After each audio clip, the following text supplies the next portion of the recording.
La charrue avant les bœufs, un podcast proposé par Édouard Saury et Olivier Boucher.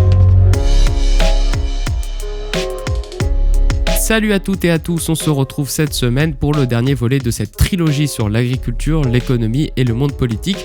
Dernier volet dans lequel il sera question de la nouvelle politique agricole commune.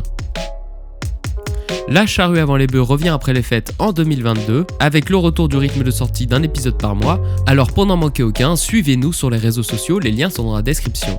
En attendant l'épisode de janvier, je vous laisse avec Olivier et nos invités pour discuter de cette nouvelle PAC.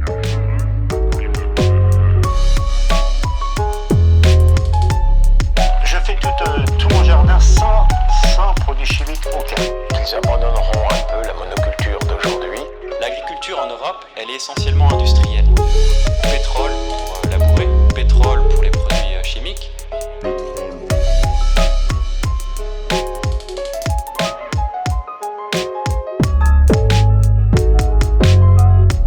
Bonjour Edouard, bienvenue à tous, c'est un nouvel épisode de la charrue avant les bœufs. Aujourd'hui un petit peu particulier puisqu'on est sous forme de débat et au lieu d'avoir deux intervenants, nous en avons trois. Michel Guglielmi, Thierry Pouche et Marine Raffray qui vont se représenter juste après. Et ces trois intervenants sont là aujourd'hui pour discuter, débattre ensemble de la nouvelle politique agricole commune. Comme vous en avez sûrement entendu parler, peut-être dans la charrue avant les bœufs, dans les épisodes précédents, la politique agricole commune est un levier d'action, d'orientation stratégique pour la plupart des agriculteurs français et européens. Les mesures, les subventions, les prix qu'ils obtiennent dépendent largement des décisions qui sont prises à l'échelle de cette politique agricole commune au niveau de l'Europe. Aujourd'hui, vous n'êtes pas sans savoir que la réforme est discutée, que les décisions sont prises sur les grands leviers, les enveloppes budgétaires qui sont décidées pour l'avenir de cette politique agricole commune, à savoir pour la période de 2023 à 2027. Et dans un débat, nous allons revenir justement sur les éventuels avantages ou inconvénients, les impasses ou les gros leviers d'action qui peuvent être mobilisés par cette politique agricole commune pour aider les agriculteurs à continuer à avoir un revenu, à avoir une agriculture éventuellement propre, climatique pour stocker du carbone et intéressante sur le plan de l'alimentation et des échanges internationaux. Alors, Michel Guglielmi, bienvenue encore parmi nous. Est-ce que tu peux te présenter rapidement ? Oui, Michel Guglielmi, agro, ingénieur agro, ayant fait toute sa vie de l'économie et travaillant encore aujourd'hui à l'ISARA comme prof d'économie et de politique agricole. Bonjour Michel et merci. Marine Raffray à ma droite. Bonjour Marine. Bonjour. Je te laisse te présenter. Eh bien, je suis agroéconomiste et chargée de mission pour les chambres d'agriculture France dans le service études, références et prospectives. Eh bien, merci d'être avec nous. Et enfin, Thierry Pouche. Bonjour. Bonjour. Économiste de formation, responsable du service études, références, prospectives aux chambres d'agriculture. Et par ailleurs, chercheur associé au laboratoire Regard de l'Université de Reims, Champagne-Ardenne. Bien, merci à tous les trois d'être là avec nous aujourd'hui. Donc la politique agricole commune, c'est notre sujet et surtout de sa prochaine réforme. Alors, aujourd'hui, on va peut-être commencer par exemple par Marine pour entamer le débat. Qu'attendent les agriculteurs de cette nouvelle politique agricole commune ? La plupart des agriculteurs français et européens font des demandes d'aide au titre de la politique agricole commune, donc de façon annuelle, et que de manière alors plus ou moins différenciée selon les secteurs, ils en dépendent pour une partie de leurs revenus. On estime donc qu'à peu près une exploitation sur deux en France aurait un revenu négatif sans aide de la PAC. Donc une forte attente, c'est combien je vais recevoir au titre de la PAC en 2023. Donc comment je vais maintenir mon revenu avec cette prochaine réforme de la politique ? Oui, voilà, alors on a pu le voir dans les épisodes précédents, on a vu que au fil des réformes de la PAC, le revenu des agriculteurs a été de plus en plus dépendant de ces aides. Donc il y a un enjeu économique fort pour les exploitations agricoles. Et puis, on peut aussi dire que les grosses questions que se posent les agriculteurs, c'est quelles vont être les conditions pour l'obtention de ces aides. Puisque ce sont des points qui sont discutés à chacune des réformes, et notamment celle dont on va parler aujourd'hui. Quelles vont être les règles, les pratiques à mettre en œuvre, à respecter pour avoir droit, pour prétendre à ces aides. Telles aides. Michel, Thierry, est-ce que l'enjeu principal, c'est bien ça, c'est le revenu, ou est-ce qu'il y a d'autres choses à attendre de cette PAC ? Oui, je pense qu'on peut dire que c'est l'enjeu principal. Les conditions d'obtention d'un revenu minimum, on pourrait dire, puisque la plupart des aides qui sont attribuées sont, au moins en apparence, sinon en pratique, conditionnées par le respect d'un certain nombre de règles qui sont presque toutes liées à des aspects d'environnement. Voilà. Alors, c'est juste une autre manière de dire ce qui vient d'être dit, c'est que la réforme qui se présente, qui aurait dû, je précise un petit peu, elle aurait dû déjà être en œuvre. Elle a pris du retard. Elle a pris du retard à cause notamment. Elle a pris du retard pour différentes raisons. Le Brexit, la pandémie. Le Brexit, la pandémie, les difficultés d'adopter un budget commun, puisque naturellement, comme c'est financé par le budget européen, eh bien, il a fallu d'abord se mettre d'accord sur le cadre budgétaire global et à l'intérieur de ce cadre budgétaire global, combien on allait attribuer à la politique agricole commune. Donc, le départ de la Grande-Bretagne a retardé aussi l'adoption de ce budget, puisque la Grande-Bretagne était contributeur net, donc versait plus à l'Union européenne qu'elle ne recevait. Donc il a fallu effectivement s'ajuster pour tenir compte de ce départ de la Grande-Bretagne. Bref, au lieu d'entrer en vigueur en 2021, elle entrera en vigueur, 2023. C'est bien, je ne me trompe pas, 2021, elle entrera en vigueur début 2023. Et tu as parlé de beaucoup de conditionnalités à propos de l'environnement. Du coup, est-ce que c'est ça, un des nouveaux enjeux de la PAC, la gestion ? Oui, elle se présente comme ça. L'étape précédente aussi, on avait parlé du verdissement même à chaque réforme depuis 92, presque, on parle d'un peu de vert supplémentaire. Là, on en remet une couche, si je peux dire. Une partie des conditionnalités écologiques. Alors, je parle des aides directes, du premier pilier. Peut-être ça vaudrait le coup qu'on parle du premier et du deuxième pilier, d'ailleurs. D'accord, on y reviendra. En tout cas, parlons d'abord des aides directes aux revenus. Une partie dans l'actuelle PAC était liée à ce qu'on appelle un paiement vert et qui permet de bénéficier d'une aide supplémentaire à l'hectare à condition de respecter 3 critères. Bon, on ne va peut-être pas les détailler maintenant, sauf si vous voulez. 3 critères qui conditionnaient le fait d'avoir ce supplément vert. Alors, 2 de ces 3 critères sont intégrés dans la future PAC et comme des conditions obligatoires pour avoir le paiement de base. Donc c'est quelque chose d'un petit peu nouveau. Et à cela s'ajoute encore ce qu'on appelle un éco-régime qui se décline au niveau national. Donc au niveau national, l'éco-régime définira des éléments supplémentaires pour obtenir des aides supplémentaires à hauteur, alors je ne me rappelle plus du pourcentage de l'enveloppe nationale, ça doit être 25%, il me semble. Voilà, qui permettront de compléter en quelque sorte le nouveau paiement de base, qui ne s'appellera plus comme ça d'ailleurs, je crois. Et oui, précision, on est actuellement dans la phase où se définit le plan stratégique national, État par État, qui sera adopté, présenté par chaque État membre à la Commission à la fin de l'année 2021, puis validé au courant de l'année 2022 pour application. Ce plan 2023. stratégique national qui est en fait la déclinaison du programme européen à l'échelle des États membres et notamment sur les questions environnementales. Puisque ça s'appelle éco-régime. On entend le mot. Thierry Pouche, un mot sur les enjeux de cette politique agricole commune. Pour rester sur le registre des revenus, il me semble qu'il y a une question quand même qui mérite d'être posée, c'est de savoir si les agriculteurs doivent encore attendre quelque chose de la PAC pour former leurs revenus et pour pérenniser leur outil de production. Parce que le passage d'aide directe couplée au découplage, plus l'amenuisement de ces aides au gré des réformes, pose la question de savoir s'il n'y a pas d'autres sources pour les agriculteurs pour former leurs revenus et préserver leur exploitation. De quel type de sources on parle ? Ça passait par la diversification des activités des agriculteurs, que ce soit sur des activités sur l'exploitation du style accueil à la ferme ou des choses comme ça, ou bien des activités hors agriculture. Ou la transformation de leurs produits. Ou alors, voilà, la transformation de leurs produits, l'accession au circuit court pour répondre à une demande qui leur est adressée aujourd'hui. Donc je crois qu'il y a aussi cet enjeu-là. La PAC a évolué, elle s'est renationalisée, ça vient d'être évoqué à travers les plans stratégiques nationaux du fait de la demande des États membres d'appliquer le principe de subsidiarité. On sait que la Pologne, par exemple, a été très, très insistante sur la mise en place d'une certaine autonomie dans les décisions des États membres.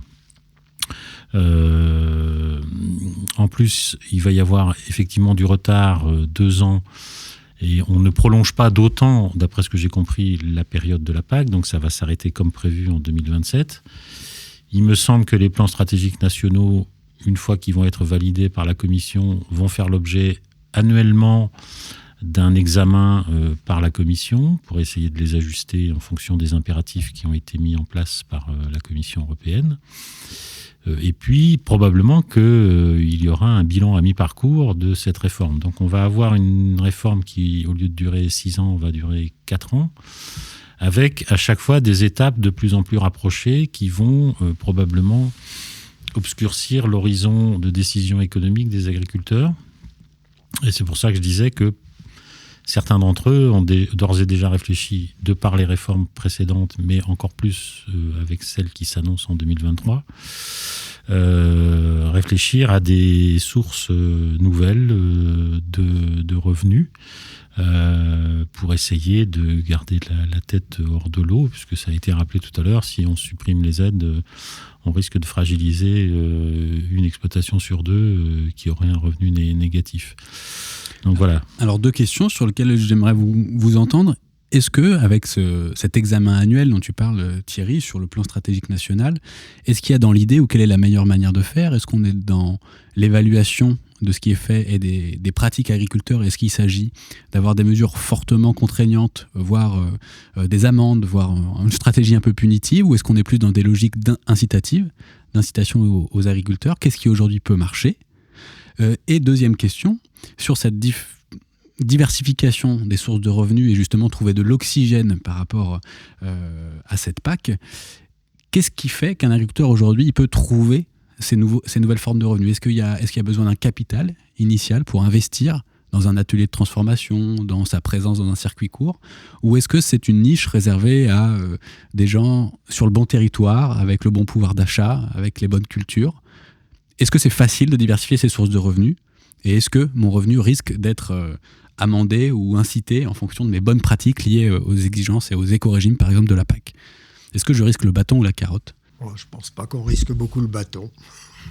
Non, c'est-à-dire, la question, quand même, en appelle une autre, c'est de savoir si aujourd'hui les agriculteurs, en fonction de leur dotation en capital, sont capables, avec la PAC, de pérenniser et de diversifier la production. Parce que l'investissement, manifestement, à entendre certains agriculteurs, ne suffit plus. L'investissement dont la source serait le patrimoine de l'exploitant. Donc, ce qui pose la problématique dans les années à venir, mais c'est déjà enclenché, d'après ce que j'ai compris, dans un certain nombre d'autres pays, c'est de savoir quel va être le degré d'ouverture de l'exploitation agricole à des capitaux extérieurs à la sphère agricole. Donc l'apport en capital va être décisif dans les années à venir, ne serait-ce en plus que les phénomènes d'installation-transmission sont de plus en plus difficiles à mettre en place, pour d'autres raisons, même extra-économiques d'ailleurs, de mutations sociologiques. Donc toute la question est de savoir comment vont se dessiner les nouvelles sources de financement de l'agriculture dans les années à venir, sachant que la PAC n'est plus du tout sur le registre antérieur de soutien, de subventions, etc. Donc ça, c'est un vrai problème parce que c'est indissociable aussi du statut de l'exploitant familial, du coup. Parce que s'il y a des apports en capitaux dont il n'est pas propriétaire, c'est pas lui qui est à l'origine, on va se poser la question de savoir s'il peut continuer à prétendre être un exploitant familial Est-ce qu'il devient le salarié ou le salarié de l'entreprise, d'actionnaire extérieur, ou carrément une entreprise agricole au sens où on l'entend dans d'autres secteurs industriels, par exemple.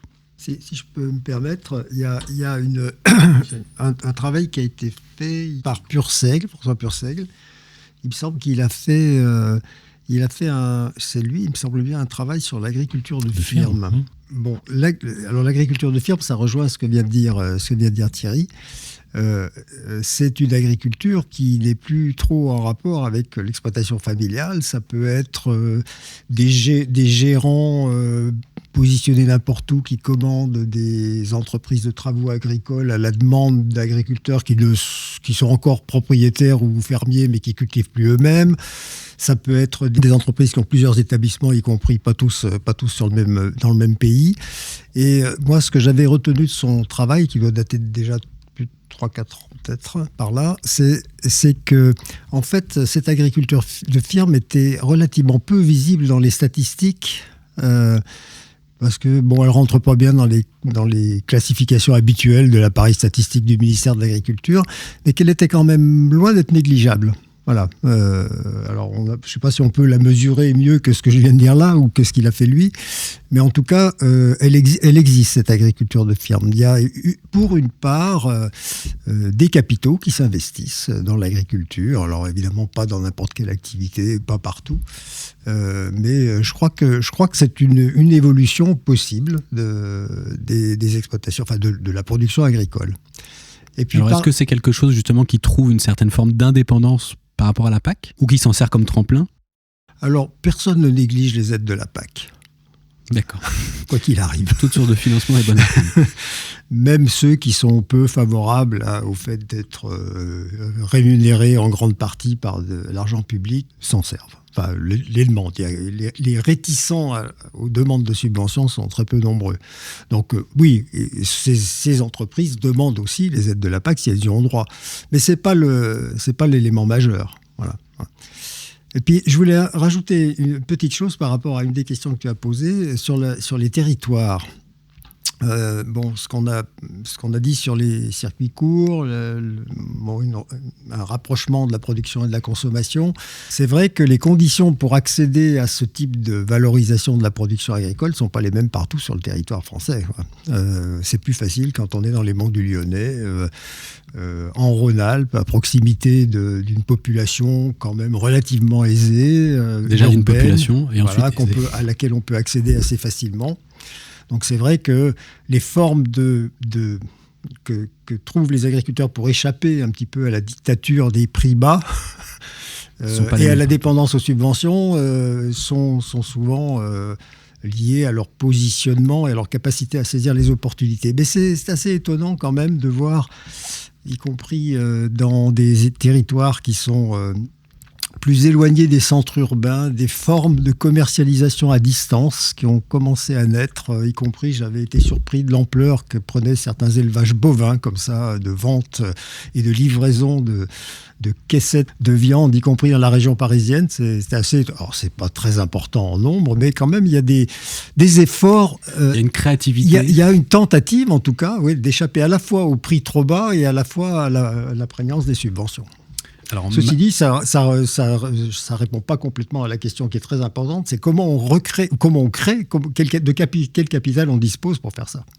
Oui, parce que alors, malgré cette créativité ou ces marchés de niche, on a quand même beaucoup d'agriculteurs qui restent très fortement dépendants de cette politique agricole commune. Alors, est-ce que vous pouvez nous dire concrètement et préciser, si ça existe, si c'est possible d'être concret, quelles sont les exigences ? Puisqu'on va mesurer, a priori, peut-être tous les ans, ce plan stratégique national, comment on va pouvoir le mesurer et qu'est-ce qu'on attend des agriculteurs ? Est-ce que c'est la quantité de surface en herbe ou non labourée ? Qu'est-ce qu'on va mesurer ? Qu'est-ce qu'on leur demande ? Qu'est-ce qu'on leur impose ? Alors, quelle est l'ambition de la PAC ? À ce stade, la question on ne peut pas y répondre de façon encore exhaustive, parce que, on l'a dit, il va y avoir dans cette PAC de nombreux éléments qui vont être définis à l'échelle des États membres. Et ces mêmes États membres n'ont pas encore rendu leur copie finale. Ce qu'on sait, c'est que la Commission européenne donc, va suivre et va évaluer chaque année les résultats à l'échelle de chaque État membre au regard des objectifs qui sont donnés alors dans la PAC, mais aussi dans l'ambition européenne du Green Deal, du Pacte vert, même si on peut apporter la nuance qu'à ce stade, pareil, on est dans le flou sur la manière dont ça va se transcrire, se traduire dans la PAC. Mais toujours est-il que les États membres vont devoir faire la preuve qu'ils vont atteindre un certain nombre d'objectifs, alors que ce soit en réduction de gaz à effet de serre, d'émissions de gaz à effet de serre. Est-ce que c'est possible de le mesurer, ça ? Eh bien, là, il y a la question, bien sûr, c'est une question centrale. On ne donne pas ça clé en main de méthode pour les mesurer, et encore moins de comment le mesurer à l'échelle infra-État membre, infra-national. Est-ce que chaque agriculteur devra contribuer et à quelle hauteur à l'atteinte de cet objectif, sachant qu'on est parfois sur des pas de temps bien plus longs qu'une simple programmation de 4 ou 5 ans pour la prochaine PAC. Tout cela est vraiment incertain et avec une épée de Damoclès en fait au-dessus de la tête de l'agriculteur qui fait sa demande d'aide à la PAC.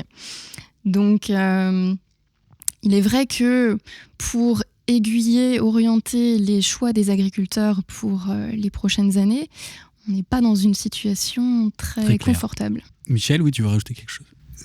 Il se dessine au niveau français, dans l'éco-régime, 2 niveaux d'aide à l'hectare, me semble-t-il. Un premier niveau à 45 € par hectare, un deuxième à 75. Et donc ce seraient les aides supplémentaires auxquelles aurait droit l'agriculteur qui rentrerait dans ce dispositif au titre de l'éco-régime. Et il y aurait 3 voies pour atteindre ces niveaux-là. 3 possibilités non cumulables. Une voie par les pratiques agronomiques. Donc pratiques agronomiques, ça va être non-labour, qu'est-ce que je cultive, comment et quels outils je pratique. Après, faut aller plus dans le détail. Je ne connais pas encore, enfin je ne sais pas d'ailleurs si quelqu'un le connaît, les rotations. Personnellement, je ne connais pas encore le détail de ce qu'on mettrait dans cette voie agronomique, des pratiques agronomiques. En tout cas, voilà, mise en œuvre de pratiques agronomiques qui respectent mieux l'environnement. Voilà. Ce serait une des voies possibles. Présentée comme telle. Voilà. La deuxième voie, ce serait celle du pourcentage de surface d'intérêt écologique dans la SAU, ce qui était déjà quelque chose qui était en germe, enfin qui était présent dans la PAC précédente. Et la troisième voie, ce serait celle de la certification environnementale, qui serait ça qui correspond au label accessible HVE, au bio et à l'HVE 3. HVE niveau 3. En sachant que l'HVE... Le cahier des charges de la haute valeur environnementale doit être rediscuté puisqu'il est à peu près admis que pour le moment, il ne correspond pas à grand-chose d'environnemental. D'accord. Donc, beaucoup de discussions en cours et peu de certitudes, si je comprends bien. Est-ce que cette politique agricole commune, elle peut prendre en compte des éléments de biodiversité également, de qualité de l'alimentation ? Est-ce que c'est possible ? Est-ce que c'est prévu dans les textes ? Est-ce que l'Union européenne a vocation à porter ces choses-là à l'échelle de la politique agricole commune ? Biodiversité, je pense plutôt à 2e pilier, moi. Alors, est-ce que vous pouvez préciser, 2e pilier, qu'est-ce que ça veut dire ? Alors, le second pilier de la PAC, c'est pour faire schématique, toutes les mesures qui portent sur le développement rural, les mesures agro-environnementales et climatiques. Donc, ça désigne des mesures contractuelles sur plusieurs années que peuvent ou pas choisir les agriculteurs pour mettre en place, comme leur nom l'indique, des mesures qui soient favorables à l'environnement ou à l'adaptation, à l'atténuation du changement climatique. On a là-dedans, par exemple, l'aide à la conversion vers l'agriculture biologique. Et il y a aussi des aides à la diversification des cultures, à la transformation à la ferme, on en parlait, des aides à l'agritourisme. On a également des aides à l'installation pour le renouvellement des générations en agriculture. Donc, et puis aussi des aides à d'autres acteurs du monde rural. Ça peut être des... Donc c'est une forme d'organisation de l'écosystème agricole sans être stricto sensu dans l'accompagnement ou la subvention des productions. Oui, voilà, exactement. Et ça peut sortir du seul maillon de la production et aller vers de l'aide à de jeunes entreprises en secteur rural pour maintenir des territoires ruraux qui soient dynamiques, vivants. Et donc c'est dans ce pilier-là qu'on peut attendre des choses sur la biodiversité, sur la... Alors Michel disait quand même qu'il y a une introduction quand même de critères liés à la biodiversité dans le premier pilier également, puisque l'idée derrière les infrastructures agro-environnementales qui serviraient à avoir le droit à l'écorégime, là-dedans, on a cette dimension pratique favorable à la biodiversité, par exemple en mètres de haies dans les parcelles. Donc on retrouve quand même, puis dans la conditionnalité, des bonnes pratiques qui soient favorables à la biodiversité. Donc pour avoir droit aussi aux aides du premier pilier, il faut... Oui, ce serait une des voies possibles. Ce serait l'importance de ces infrastructures écologiques. Voilà, par exemple. Ouais. Alors ça peut être des jachères fleuries, ça peut être des bandes enherbées, ça peut être... je sais pas, qu'est-ce qu'il pourrait y avoir de... Oui, les haies notamment, oui. On prévoit de compter le nombre de haies sur les exploitations, le nombre de mètres de haies. Donc c'est les agriculteurs qui vont aller prendre un mètre et mesurer leurs haies. Oui, alors il y a des méthodes, il y a des contrôles déjà sur place, déjà dans la PAC actuelle, des contrôles sur place de la part des administrations nationales. Et puis de plus en plus, on a recours au contrôle par satellite pour les imageries satellites. Faciliter ces contrôles, les effectuer de manière plus régulière aussi. Donc ça c'est aussi mis en avant dans la prochaine PAC pour mieux contrôler les pratiques des agriculteurs. Donc, si je comprends bien, il y a quand même tout un tas de mesures, ou en tout cas de textes aujourd'hui, qui regroupent tout un tas de pratiques ou d'éléments paysagers ou du système agricole qui seraient favorables au climat, à la biodiversité. Et donc ça, c'est clairement intégré dans la PAC. Donc finalement, d'ici à 2027, on a quand même de très bons outils pour avancer sur ces questions-là. Ou je me trompe ?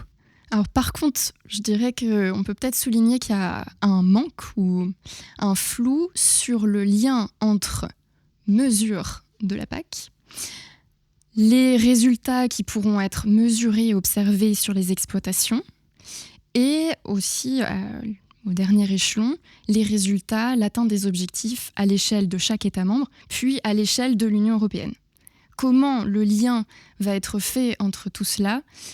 Pour l'instant, moi, je suis incapable de le dire. Donc, c'est-à-dire, est-ce qu'on peut homogénéiser finalement ces contraintes, ces réglementations, et même si on sort de l'Union européenne, on discute de ça là pour les agriculteurs français. Est-ce que finalement ça a un impact ou ça change quelque chose si à côté il y a de la protéine brésilienne qui arrive et qui est produite avec des conditions totalement différentes ? Est-ce que la PAC elle a des réponses à cela ou est-ce que ça reste une grosse problématique qui n'est pas prête d'être résolue ? En gros, si nos agriculteurs font bien, c'est super. Mais est-ce que les autres peuvent faire bien aussi ? Est-ce qu'on est capable de réglementer ça ? Je ne suis pas sûr que l'harmonisation à l'échelle européenne soit d'un accès facile, parce que, étant donné que, à travers le principe de subsidiarité, il y a maintenant une dose d'autonomie qui est accordée, ça risque d'être assez complexe. Après, l'évocation de la protéine brésilienne, c'est un enjeu considérable, mais est-ce qu'on peut produire à hauteur de ce qu'on consomme pour l'alimentation animale ? Les protéines, c'est un projet qui a été avancé. Il y a un vrai plan protéines aujourd'hui qui est décliné. Oui, après d'autres, il y en a eu plusieurs des plans protéines et on est toujours finalement très dépendant de l'extérieur. Donc il faudrait peut-être aussi mesurer l'efficacité des plans antérieurs en termes d'autonomie protéique. Et puis là, on parle beaucoup de la future PAC, mais évidemment, ça a été évoqué par Marine, le pacte vert, le Green Deal, c'est important. Alors il y a beaucoup de débats autour de la question de savoir si le Green Deal surplombe la PAC ou il est totalement indépendant de la prochaine PAC qui va rentrer en vigueur en 2023.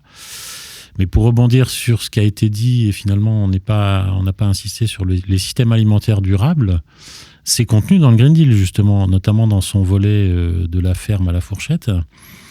il est question de tendre par le passage à des surfaces biologiques, par la réduction des pesticides, des engrais, etc. Il est question jusqu'à la politique commerciale, puisque dans le texte, il y a une section consacrée à la nouvelle politique commerciale de l'UE, de tendre vers des systèmes alimentaires durables pour l'Union européenne. C'est là que se posent du coup les questions d'accords de libre-échange. Est-ce qu'on doit continuer? Est-ce qu'on doit suspendre? Est-ce qu'on doit les réexaminer dans leur contenu pour ceux qui ont été signés et appliqués? Ou est-ce qu'il y a le projet, comme s'arc-boute là-dessus en ce moment la France avec la future présidence du premier semestre du Conseil de l'Union européenne, les fameuses clauses miroirs qui, manifestement, commencent à avoir un certain écho, mais qui ne sont pas forcément partagés en tant que projet par l'ensemble de nos partenaires. Donc il y a cette idée de système alimentaire durable, effectivement, dans le Green Deal. Ça n'a pas été oublié, au contraire, par la Commission européenne au moment où elle a publié ce texte. Même si la Commission européenne a peut-être un peu oublié ce qui se passait à l'aval de la production dans sa stratégie de la ferme à la fourchette, de la ferme à la table. C'est-à-dire eh bien, toute la partie de transformation de la matière première. Voilà, on a donc beaucoup d'ambitions, d'objectifs chiffrés sur ce que doivent devenir les systèmes de production européens. En revanche, les autres parties de cette stratégie, lorsqu'on parle de système alimentaire, on va de la production à la consommation. Donc tout ce qui se passe sur les maillons de la transformation, des systèmes de distribution et jusqu'au consommateur, on reste un peu sur sa faim, si on peut parler ainsi. Puisque... Mais qu'est-ce que ça veut dire, ça? Ça veut dire qu'on peut imposer des choses à un agriculteur, mais pas à l'entreprise qui va transformer la matière première? Disons que pour ce qui est des agriculteurs, on a le levier de la PAC pour imposer des choses, pour imposer des pratiques en contrepartie de soutien public. Et visiblement, du moins la Commission européenne n'a pas vu ou n'a pas voulu trouver de levier contraignant à ce stade pour les autres maillons. Donc on en oublie un peu que l'agriculteur va devoir trouver des débouchés à sa production, notamment sur l'objectif d'atteindre 25% des surfaces en agriculture biologique à l'horizon 2030, il me semble. Mais c'est pour ça que certaines voix s'élèvent pour suggérer de rebaptiser la PAC en politique agricole et alimentaire commune, parce que peut-être que par cette voie-là, on pourrait justement toucher l'industrie de la transformation qui, d'une certaine façon, pourrait être concernée par ces mesures agri-environnementales de respect d'un certain nombre de critères. Peut-être, moi, parce qu'on en entend beaucoup parler, alors on considère que c'est pour intégrer un petit peu pour que ça touche tous les maillons de la filière, mais je pense que aussi derrière ça, il y a cette idée de ne pas uniquement toucher les agriculteurs par une politique publique, mais aussi les autres maillons des filières. Alors vous parlez beaucoup de l'aval, est-ce qu'éventuellement on peut étendre ça à l'amont de la filière ? Sous-entendu les fabricants, les fournisseurs d'intrants, quels qu'ils soient, de services, est-ce qu'eux aussi pourraient être concernés par des mesures réglementaires contraignantes sur la manière d'apporter tel ou tel produit, le conseil qui est prodigué, la nature du produit, sa toxicité, j'en sais rien. Est-ce que ça, c'est aussi discuté? Est-ce que c'est envisageable? Là, on revient à la complexité de chaîne de valeur ça ferait une PAC avec 3A, aval, amont, agriculture. Oui, l'Union européenne a la possibilité d'interdire ou d'autoriser l'usage de certains produits. Voilà, ça, ça existe. Ça existe. Voilà. Après, le veut-elle? Quand elle le veut, combien de temps elle laisse aux opérateurs pour s'adapter? Ça s'est posé pour le glyphosate il n'y a pas longtemps. Voilà, donc sur l'usage des produits phytosanitaires, oui, il y a un potentiel de réglementation. À la nuance près, si je peux me permettre, que l'Union européenne, en réglementant ces substances plus ou moins toxiques, ça n'empêche pas, à travers les accords de libre-échange, de faire rentrer des produits de pays qui, eux, utilisent ces substances interdites sur le sol européen. Une autre des contradictions. Oui, c'est très juste de rappeler ça. En dehors de ça, quels moyens surtout dans le cadre de la PAC, pour le moment, il n'y en a aucun. Quel moyen d'action sur soit l'aval de l'agriculture, soit l'amont. L'Union européenne n'a pas de moyens pour intervenir là-dessus, pour le moment en tout cas. La loi, enfin les deux tentatives qui ont eu lieu en France à travers les lois Egalim. Tu peux repréciser les lois Egalim ? Alors, je ne me rappelle plus pourquoi on avait appelé ça Egalim, mais c'était équité dans la filière alimentaire, pour dire les choses simplement. C'était l'idée de faire en sorte que les agriculteurs qui, pour le moment, quand on achète 100 € touchent de dépenses alimentaires, touchent à peu près 6 euros. Hein, pour mesurer que sur les 100 € de dépenses des consommateurs finaux, il y en a 6 qui reviennent à l'agriculture. Ça fait assez peu. Donc l'idée, c'était de conforter les agriculteurs dans leur négociation de la valeur, justement, au long de la chaîne. Hein, donc il y a eu une loi Egalim première version, une deuxième version pour conforter les agriculteurs dans leur négociation avec leurs acheteurs. C'est issu des États généraux de l'alimentation. États généraux de l'alimentation. C'était des initiatives françaises, pas européennes. Voilà, je voulais simplement souligner ça. C'est le gouvernement français qui a tenté de conforter la position de négociation des agriculteurs dans la vente de leurs produits. Mais ce n'était pas européen. Et justement, la France, elle a un rôle particulier à jouer dans ces discussions PAC, ces discussions européennes. Est-ce qu'elle a un statut ? Est-ce qu'elle est en position de force ? Est-ce que c'est un moteur, une locomotive ? Ou est-ce qu'elle a la remorque de discussions qui sont pas spécialement à son avantage ou qui... Elle défend pas trop mal son territoire. C'est un des pays qui perd le moins dans la répartition du gâteau budgétaire de la prochaine PAC. Ce qui est assez logique, c'est la première puissance agricole de l'Union européenne. Oui, mais elle perd moins que les autres. Oui, elle perd moins que les autres, mais c'est assez logique qu'elle en prenne une grosse partie, avec 19% de la production totale, ça me paraît... Je parlais pas de la proportion dans le budget européen, mais le fait que globalement le budget a plutôt eu tendance à baisser, et que la France a eu son budget baissé un peu moins que celui Oui, mais précisément parce que sa position en termes de poids dans la production... Là-dessus, on est d'accord, c'est la première puissance agricole. On a l'impression que ça t'écorche de le dire, Michel. Pourquoi non, ça ne m'écorche pas. Elle l'a toujours revendiqué, c'est à peu près reconnu. Ceci dit, les autres États membres l'attendent au tournant, toujours. Puis il faut dire que la pandémie est passée par là aussi et qu'elle a été finalement l'occasion de renouveler un budget de la PAC qui soit au moins à peu près constant par rapport à ce qu'on a pu connaître et qu'on a eu des budgets supplémentaires qui ont été mis sur le budget pluriannuel de l'Union européenne. Et la France, étant donné qu'elle a fait partie quand même des pays les plus touchés par la pandémie, avec l'Espagne, l'Italie, la Grèce et d'autres, elle a pu aussi tirer son épingle du jeu de par cet événement qui a frappé l'Europe en 2020-2021. Oui, en matière agricole, la France n'est jamais absente. Enfin, voilà, comment dire, les gouvernements français ont toujours été attentifs à préserver autant que faire se peut une dépense significative de l'Union européenne en direction de l'agriculture, aussi parce que elle est le principal bénéficiaire. Hein. Donc, alors de là à dire qu'elle a un rôle moteur... Ça reste à discuter. Ça a été vrai, ça a été longtemps vrai, ça l'est beaucoup moins depuis les différents élargissements de l'Union européenne. C'est évident que dans les premiers temps du marché commun agricole, c'était la France qui était le producteur agricole. Il n'y avait aucun doute là-dessus. Enfin, personne ne lui contestait cette position de leader. Et elle a d'ailleurs même largement imposé, en tout cas proposé, et les autres ont accepté, les dispositifs de la politique agricole commune. Mais après, les élargissements aux pays scandinaves, aux pays de l'Est de l'Europe, etc., cette influence agricole s'est un peu diluée.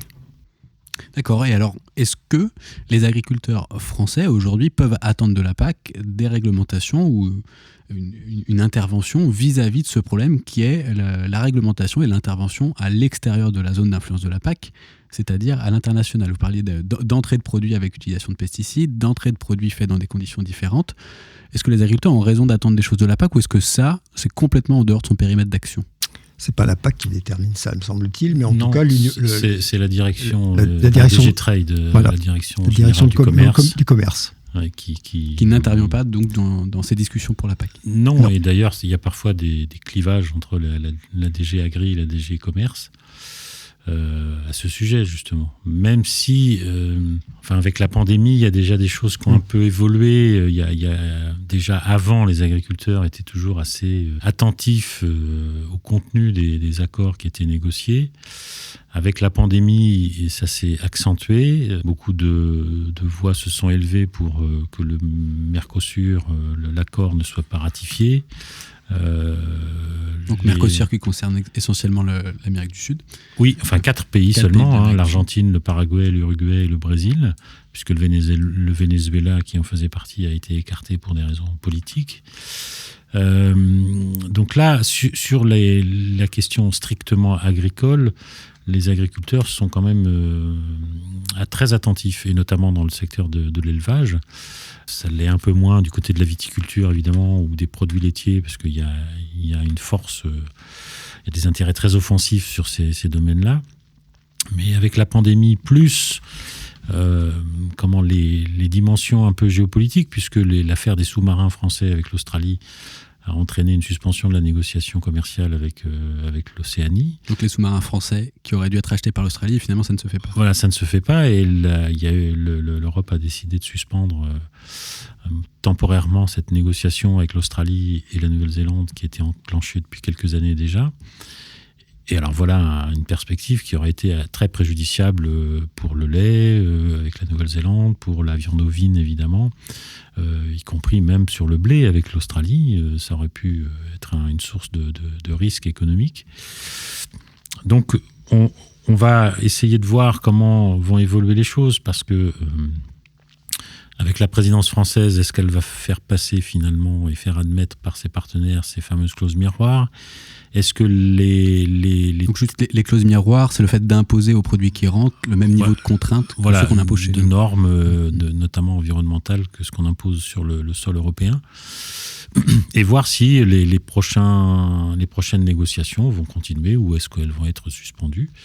Donc ça, c'est quelque chose qui va mériter une attention particulière, parce qu'effectivement, les agriculteurs sont en attente d'une correction de la politique commerciale dans un sens qui leur soit plus favorable.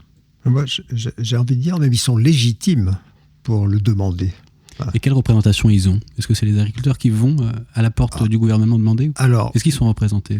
Ils sont représentés au niveau européen par une organisation par plusieurs organisations, dont la principale est le COPA-COGECA, qui regroupe les syndicats et les coopératives, si je ne m'abuse, au niveau européen. C'est d'ailleurs une Française, c'est Christiane Lambert, qui est présidente du COPA-COGECA en ce moment.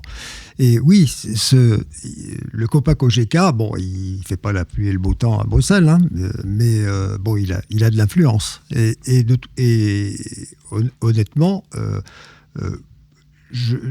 on ne peut pas contester à l'agriculture européenne la légitimité de demander qu'on soit vigilant quand on signe des accords commerciaux. Ça me paraît la moindre des choses. Après, qu'on les écoute ou qu'on les écoute pas, c'est une autre paire de manches, parce qu'il y a des compromis, des contreparties autres, des sous-marins par exemple.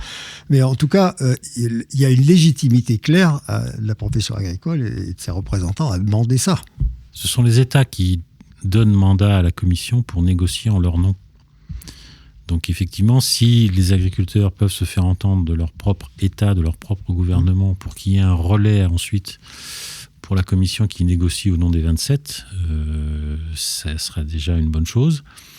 Ensuite, il faut regarder aussi les processus de ratification, qui peuvent être mixtes ou univoques. C'est-à-dire qu'une fois que la Commission a obtenu un accord, la ratification se fait uniquement par le Parlement.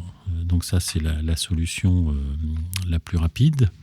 Par le Parlement européen. Par le Parlement européen, soit on adopte une procédure mixte, c'est-à-dire que après le Parlement européen, ce sont les 38 parlements nationaux et régionaux qui se prononcent sur la ratification ou non. Et il suffit d'un État qui ne ratifie pas pour que le processus de négociation et de l'application soit caduque. Je voulais Marine juste revenir sur le poids de la France. Je pense que sur ces jeux d'influence, ce poids des acteurs, il faut aussi voir des processus internes à la Commission européenne elle-même et le fait que on a, donc, vous les avez mentionnés, différentes directions au sein de la Commission européenne. Donc on a la direction générale pour l'agriculture qui est la principale actrice dans le cadre des négociations pour la politique agricole commune, mais elle n'est pas seule quand même.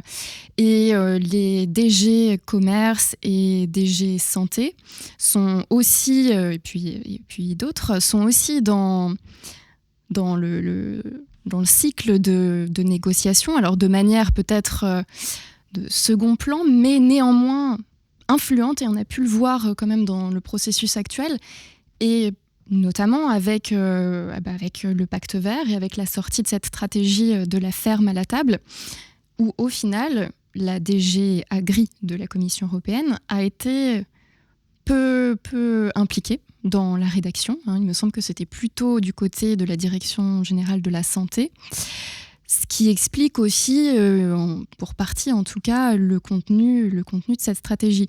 Donc les agriculteurs, en effet, ils vont porter leur voix à travers leurs représentants nationaux et au Parlement européen, à travers leur gouvernement qui siège en Conseil des ministres de l'Union européenne.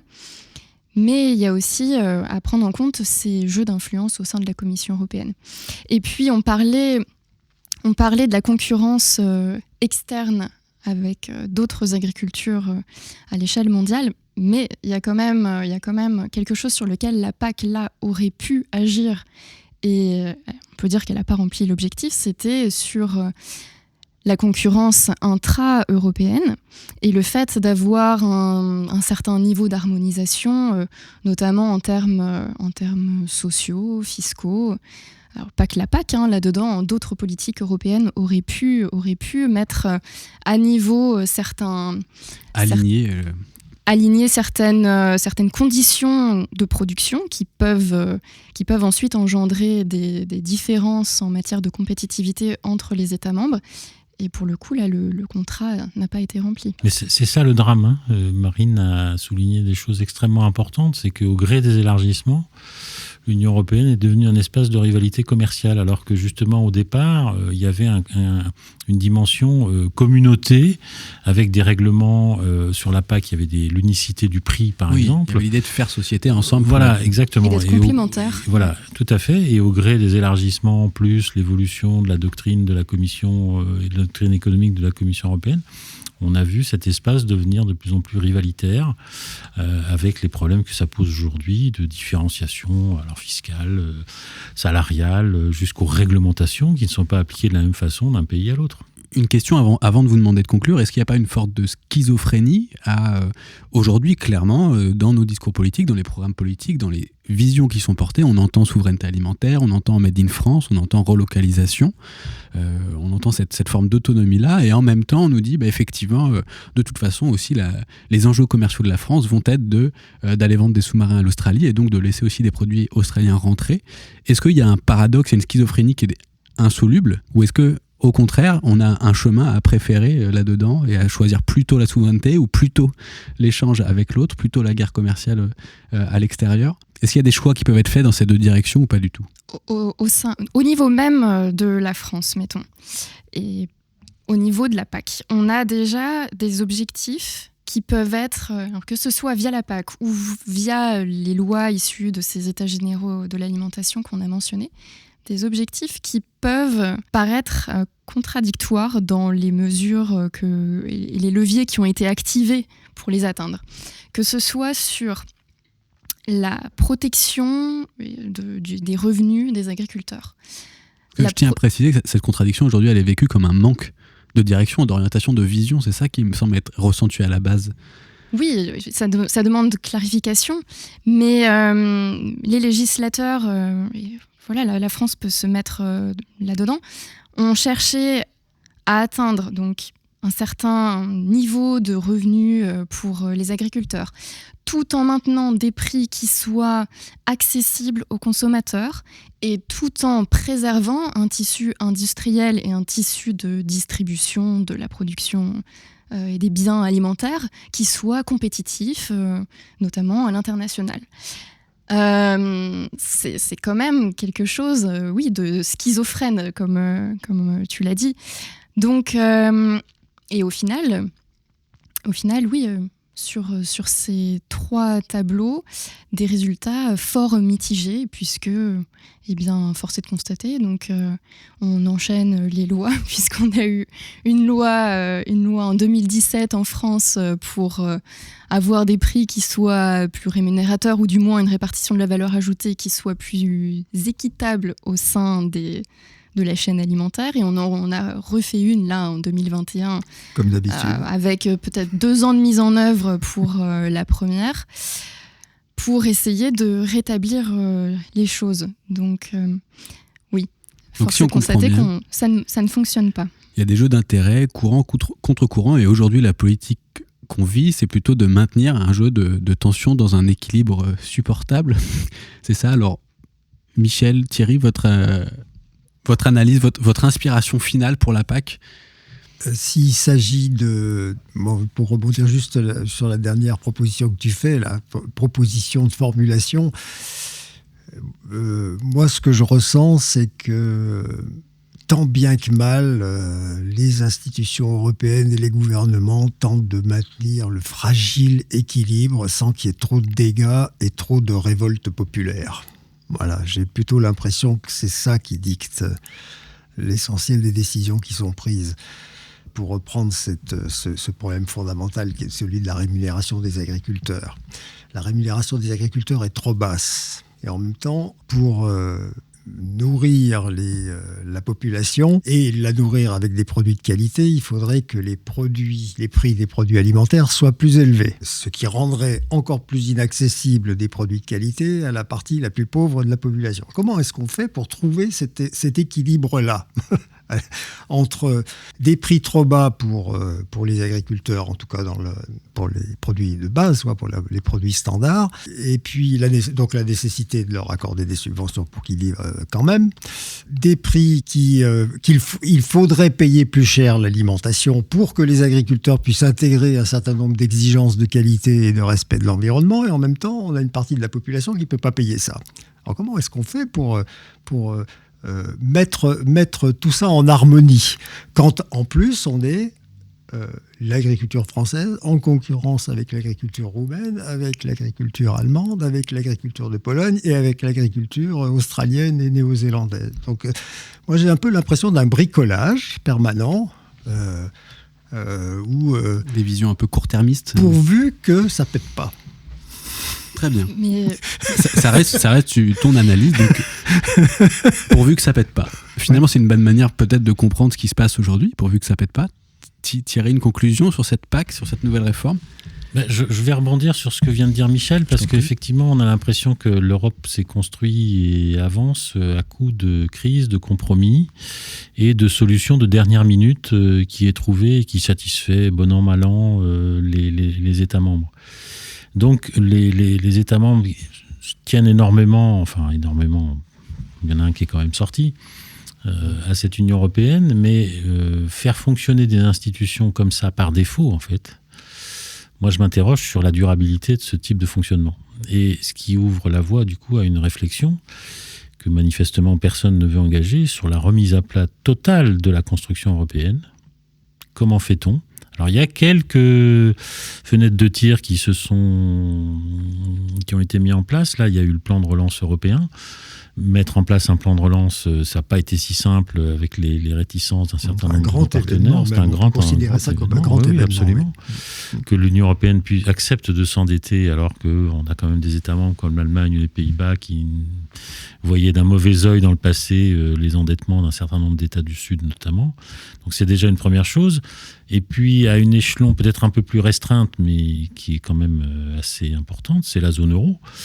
Sur les 19 États membres, manifestement, on va s'acheminer sur une refonte des critères de convergence qui sont fixés dans le traité de Maastricht, puis dans le pacte de stabilité et de croissance. Donc tous les seuils qu'il ne fallait pas dépasser, manifestement, il y aurait des discussions qui vont certainement être longues, difficiles, douloureuses. Mais il y a quelque chose, on prend conscience. Mais il me semble que tout ça ne sera pas suffisant tant que l'Union européenne n'aura pas retrouvé, sans forcément reproduire le passé, une vision politique de ce qu'elle veut être. Très bien. Merci à tous. Merci pour vos éclairages sur la politique agricole commune. Encore beaucoup d'enjeux et de discussions à mener pour arriver sur un programme clair, on le comprend, mais visiblement, comme on le discutait un petit peu précédemment avec vous, avant d'avoir des idées, encore faudrait-il comprendre la situation, et c'est ce qu'on tente de faire aujourd'hui avec vous. Donc merci beaucoup, à bientôt, et merci à tous. Merci à vous d'avoir écouté cette émission jusqu'au bout, on espère qu'elle vous aura plu. Merci également à Lizara de rendre ce podcast possible. N'hésitez pas à partager cet épisode, à parler de l'émission autour de vous, c'est ce qui nous aide le plus. Et en attendant la nouvelle année, on vous souhaite d'excellentes fêtes.